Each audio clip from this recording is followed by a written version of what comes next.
Hello স্টাডিভার্স, কেমন আছো তোমরা সবাই? আজকের এই ভিডিওটা যে কোনো ব্লগ হতে যাচ্ছে না, সেটা তো তোমরা টাইটেল আর থাম্বনেল দেখে অলরেডি বুঝে গেছো। আজকের এই ভিডিওতে মেইনলি তোমাদের সাথে ফেস টু ফেস কথা বলবো। আজকের এই ভিডিওতে কি কি শেয়ার করবো প্রথমে একবার বলে নি।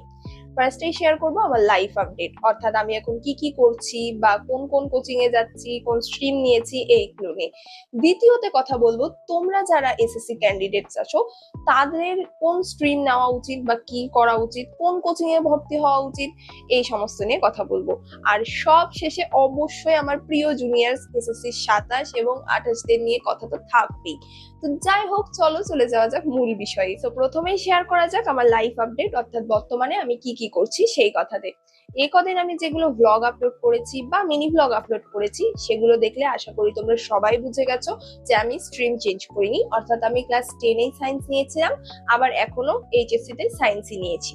এই কদিন আপলোড করা ব্লগ এবং মিনি ব্লগের কমেন্ট দেখে যা বুঝতে পারলাম, তোমরা অনেকেই ভাবছো আমি হয়তো এইচএসসি না বরং অ্যাডমিশনের প্রিপারেশনের জন্য কোচিং করছি।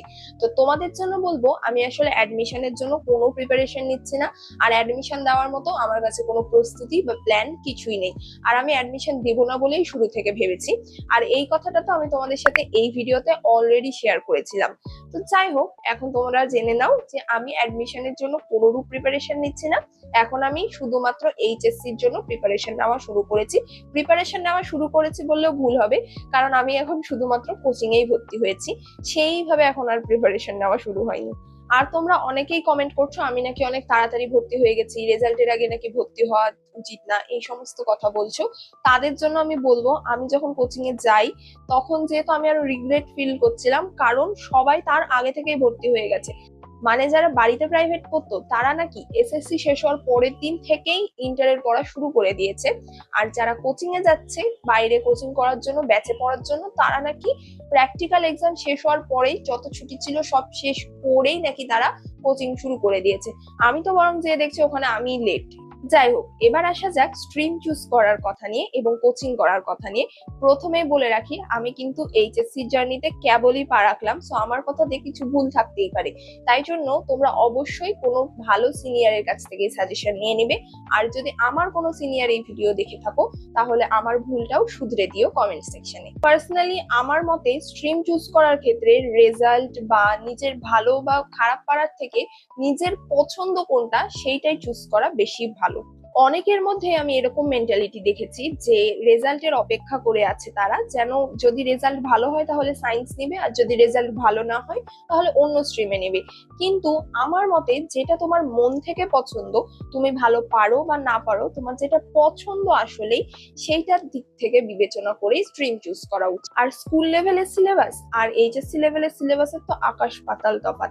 আমার মতে যারা সত্যি জীবনে বড় পর্যায়ে পৌঁছাতে চাই তারা যেই স্ট্রিমেই নিক না কেন, সায়েন্স হোক, কমার্স হোক, আর্টস হোক, সবখানেই একই রকমেরই পরিশ্রম করতে হয়।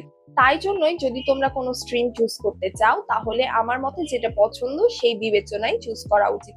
আমারও কিন্তু ফিজিক্স পড়তে খুব একটা ভালো লাগে না, কিন্তু তারপরেও সায়েন্সের অন্যান্য বিষয়ের প্রতি আমার ভালোবাসা থেকেই আমি সায়েন্স। এবার আসা যাক কোচিং সিলেকশনের কথায়।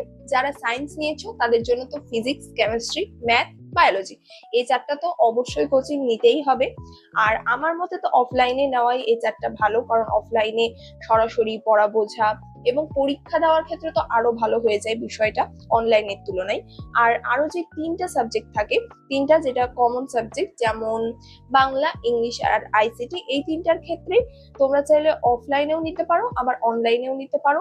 আর এই তিনটা সাবজেক্টের ক্ষেত্রে সত্যি বলতে অফলাইন অনলাইন সেম, তবে পরীক্ষার কথাই বিবেচনা করতে গেলে অফলাইনটা বেটার হয়। আর অনেকেই মনে করো বাংলা, ইংলিশ, আইসিটি এগুলো তোমরা একা একাই হয়তো পেরে যাবে, কোনো কোচিং বা অফলাইন অনলাইন কোনোটারই দরকার নেই।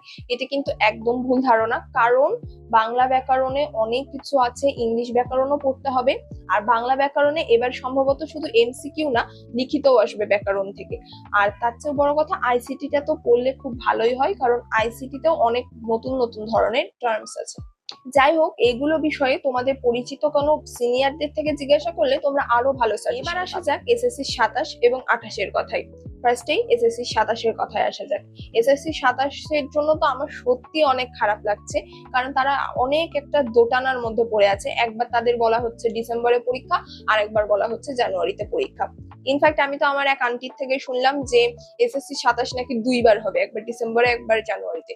জানি না কতটুকু সত্য, কিন্তু যাই হোক, তোমরা এইসব দোটানার মধ্যে পড়ে থাকা বাদ দিয়ে তোমরা এখন থেকেই টেস্টের জন্য প্রিপারেশন নেওয়া শুরু করো। টেস্ট পরীক্ষা যেন তোমাদের একদম ফাটাফাটি রকমের হয়, এরকম একটা প্রিপারেশন নেওয়া শুরু করো। আর টেস্ট পরীক্ষা যদি তোমার ভালো হয় তাহলে এমনি আন্দাজ করে নেওয়া যায় যে তোমার এসএসসিও ভালো হবে, কারণ এরকম লেভেলে স্কুল লেভেলের বোর্ড পরীক্ষার ক্ষেত্রে তোমাদের টেস্ট পরীক্ষার প্রশ্নই বোর্ড পরীক্ষার তুলনায় একটু কঠিনই হয়। এবার আসা যাক এসএসসি 28-এর কথাই। তোমরা এখন ক্লাস 9-এ আছো এবং এই ক্লাস 9-এই চেষ্টা করো যেন এসএসসির ফুল সিলেবাস তোমার একদম কমপ্লিট হয়ে যায়, রিভিশন করা সহ। জানি এই কথাটা বললে তোমরা ভাবতে পারো যে এটা কিভাবে সম্ভব আপু, তোমাদেরও তো 1 বছর পড়া হয়েছে, তোমরা হাফ সিলেবাস পড়েছো, আর তুমি কিভাবে বলছো যে আমরা যেন ফুল পড়ি। তো এই ক্ষেত্রে বলবো, ইন্টারের যদি তোমরা এক একটা চ্যাপ্টার দেখো, ইন্টারের চ্যাপ্টার এক একটা এসএসসি সিলেবাসের এক একটা চ্যাপ্টারও না, এসএসসি সিলেবাসটা ফুল যতখানি, তার সাথে 2 গুণ 3 গুণ করলে যত হয় ততখানি বড় হচ্ছে এইচএসসি এর এক একটা চ্যাপ্টার।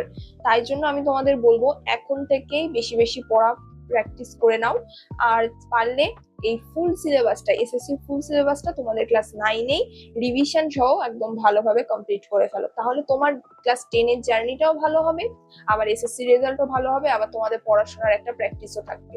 সত্যি বলতে ইন্টারে ওঠার পর থেকে আমার এখন মনে হচ্ছে এসএসসি 26-দের কেন শর্ট সিলেবাস দিল, অন্তত আমাদের পড়া তো প্র্যাকটিস থাকতো অতখানি পর্যন্ত 1 বছরে, তাহলে আমাদের এই ইন্টার লাইফে এসে অনেকটা সুবিধা হতো।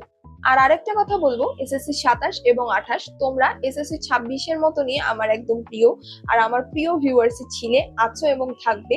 তোমরা যদি চাও এখনো আমার ভিডিওগুলো দেখে একটু ধারণা নিতে পারো যে ইন্টারের লাইফ গুলো কেমন হবে তোমাদের যদি কোনোরূপ প্রশ্ন থাকে তাহলে আমাকে কমেন্ট সেকশনে জিজ্ঞাসা করবে, আমি অবশ্যই তোমাদের উত্তর দেওয়ার চেষ্টা করব। আর এসএসসি 26 নিয়ে কি বলবো, তোমরা তো ছিলে, আছো এবং আমার সাথেই থাকবে, আর আমার সাথেই তোমাদের জার্নিটাও চলবে, তাই তোমাদেরকেও বেস্ট অফ লাক। যাই হোক, আজকের এই ভিডিওটা এখানেই শেষ করছি, জানি না কবে আবার তোমাদের সাথে এইভাবেই ফেস টু ফেস কথা হবে। তাহলে আজকের মতো বিদায় নিচ্ছি এখানেই, নেক্সট অন্য কোনো ভিডিওতে দেখা হবে আরেকবার।